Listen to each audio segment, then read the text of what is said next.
Good morning. Spain's top court has handed down a ruling preventing the upper house of parliament from debating and voting on an amendment to the country's penal code, an unprecedented interference in the legislature that foreshadows potential political turmoil for the coalition government heading into election year.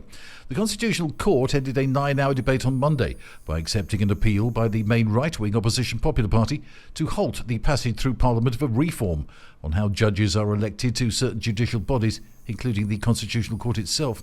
Prime Minister Pedro Sanchez lashed out at the PP, saying the decision was unprecedented in 44 years of Spanish democracy, and also in European terms, as it had paralysed Parliament and affected the renewal of the Constitutional Court, which is demanded by the Constitution.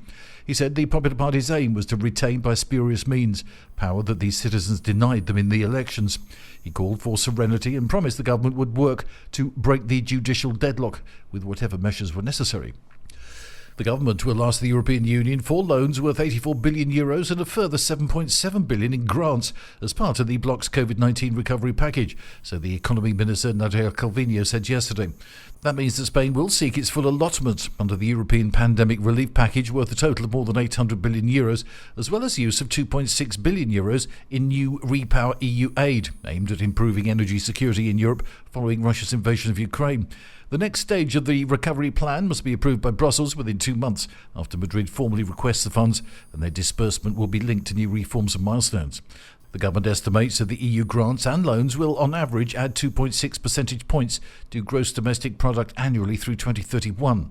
The Bank of Spain earlier yesterday slightly raised its economic growth prediction for this year to 4.6%, but cut its forecast for next year to just 1.3%. The grants and the loans will beef up financing already allocated to large projects such as microchip production and green hydrogen. And Maya Ruth Picasso, the daughter of the renowned Malaga artist Pablo Picasso, passed away yesterday at the age of 87. The news was released by her lawyer Richard Malka, who said she died peacefully surrounded by her family.